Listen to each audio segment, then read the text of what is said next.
बेटा अब हम स्टडी करेंगे फिजिक्स के बारे में। हमें पता है साइंस की 3 मेन ब्रांच है, फिजिक्स, केमिस्ट्री और बायोलॉजी। तो अब हम स्टडी करेंगे व्हाट इज फिजिक्स। फिजिक्स क्या है?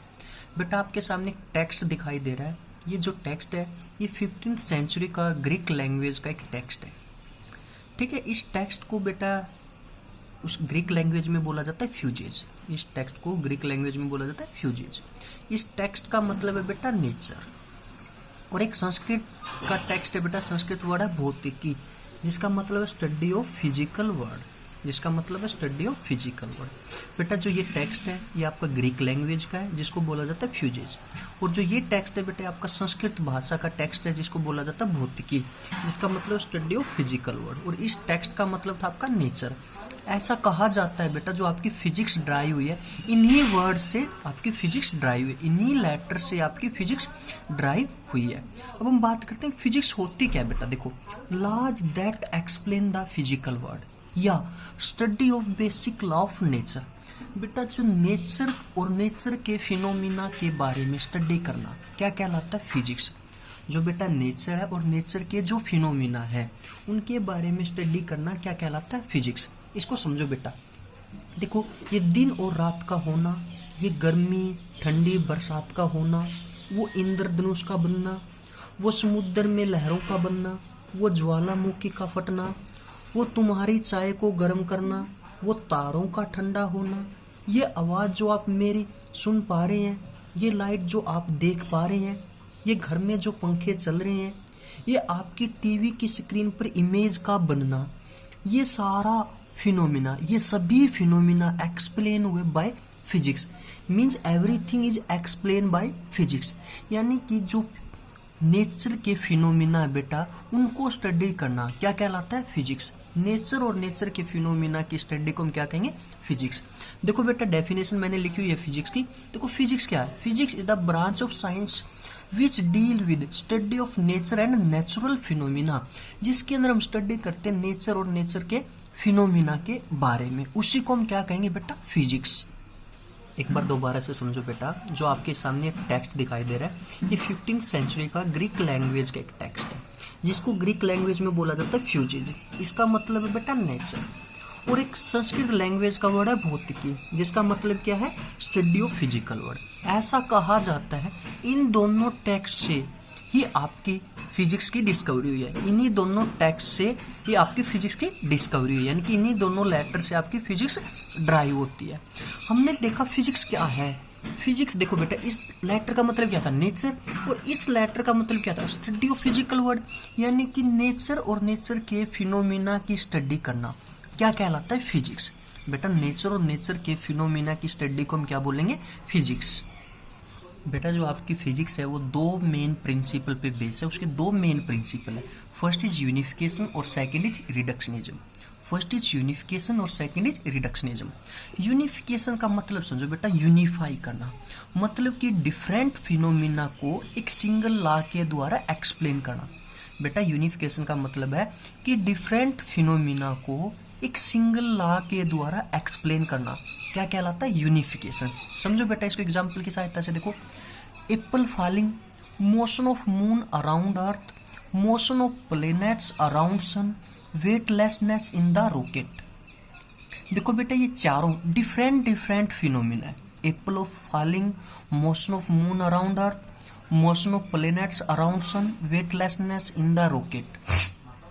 ये आपके चारों क्या है? अलग अलग फिनोमिना। ये चारों डिफरेंट फिनोमिना एक्सप्लेन हुए एक सिंगल लॉ के द्वारा, जिसको बोलते हैं लॉ ऑफ ग्रेविटेशन। किसके द्वारा एक्सप्लेन हुए बेटा? एक सिंगल लॉ के द्वारा, जिसको बोला जाता है लॉ ऑफ ग्रेविटेशन, जो आपका G(m1m2/r²). इसी लॉ को हम क्या बोलते हैं? Universal law.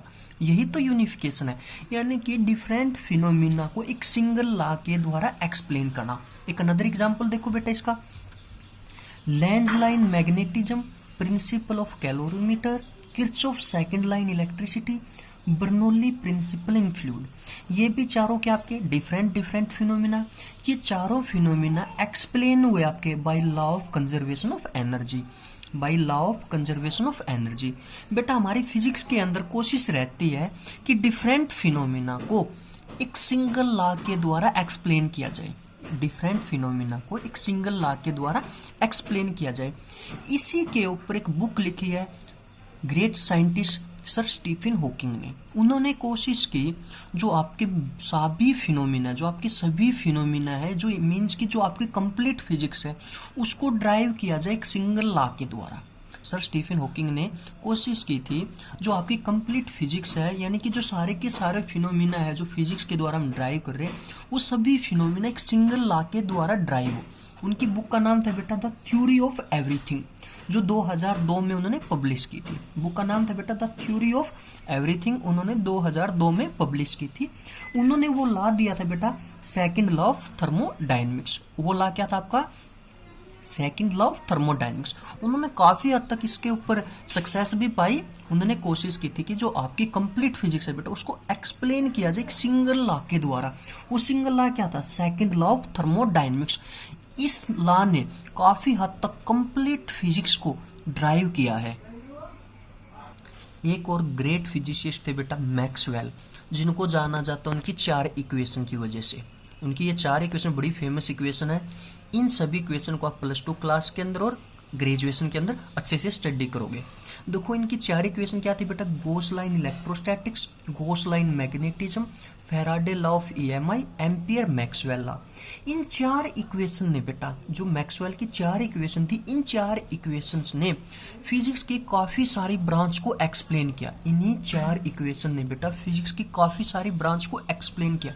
देखो electrostatics, electrodynamics, magnetism, electromagnetic wave, ये फिजिक्स की जो बहुत बड़ी ब्रांच है, ये सभी ब्रांच एक्सप्लेन होती है मैक्सवेल की 4 इक्वेशन से। मैक्सवेल की बेटा 4 इक्वेशन से। यही तो यूनिफिकेशन है। यूनिफिकेशन का मतलब क्या? यूनिफाई करना बेटा, कि डिफरेंट फिनोमिना को एक सिंगल फिनोमिना के द्वारा एक्सप्लेन करना। क्या कहलाता है आपका? यूनिफिकेशन। हम दोबारा से समझते हैं बेटा। जो आपके फिजिक्स है वो बेस है कुछ प्रिंसिपल पे, जिसका फर्स्ट प्रिंसिपल है यूनिफिकेशन, आपका सेकंड प्रिंसिपल है रिडक्शनिज्म। फर्स्ट प्रिंसिपल क्या था आपका? यूनिफिकेशन। सेकंड क्या था बेटा? रिडक्शनिज्म। यूनिफिकेशन की डेफिनेशन है बेटा efforts are made to explain different phenomena in nature on the basic of one or minimum law. यानी कि जो नेचर के आपके डिफरेंट फिनोमिना उनको एक्सप्लेन किया जाए एक लॉ के द्वारा या कम से कम लॉ के द्वारा बेटा, ये आपका कहलाता है यूनिफिकेशन। इसके एग्जाम्पल हम ऑलरेडी स्टडी कर चुके हैं बेटा। देखो phenomena of apple falling to ground, moon revolving around earth and weightlessness in the rocket. All these phenomena are explained with help of one law, that is Newton law of gravitation. ये जो different phenomena थे बेटा, ये single law के द्वारा explain हुए। उस law को हम बोलते हैं लॉ ऑफ ग्रेविटेशन। अब आपका सेकंड प्रिंसिपल है बेटा रिडक्शनिज्म। रिडक्शनिज्म पे हम ज्यादा बात नहीं करेंगे। रिडक्शनिज्म का मतलब क्या है? देखो जो कॉम्प्लेक्स प्रॉब्लम है, जो कॉम्प्लेक्स सिचुएशन है, उसको ब्रेक करना स्मॉल पार्ट्स के अंदर, उसके बाद उन स्मॉल पार्ट्स को सोल्व करना। यानी कि कॉम्प्लेक्स सिचुएशन को, कॉम्प्लेक्स प्रॉब्लम को हम छोटे छोटे पार्ट्स के अंदर ब्रेक करके उन छोटे छोटे पार्ट्स को सोल्व करके इस कंप्लीट प्रॉब्लम को सोल्व कर सकते हैं। देखो बेटा, breaking a very complex problem into a smaller parts then solving these smaller part. जो कॉम्प्लेक्स प्रॉब्लम है उसको स्मॉल पार्ट्स के अंदर डिवाइड करना और उसके बाद उन स्मॉल पार्ट्स को सोल्व करना, क्या कहलाता है? रिडक्शनिज्म। ठीक है बेटा, इसका कुछ एग्जाम्पल दिया। देखो thermodynamics was developed to explain macroscopic quantity such as temperature, internal energy. जो आपकी थर्मोडायनेमिक्स है बेटा, वो स्टार्टिंग के अंदर एक्सप्लेन करती थी मैक्रोस्कोपिक क्वांटिटी, जैसे कि टेम्परेचर, इंटरनल एनर्जी, एंट्रोपी।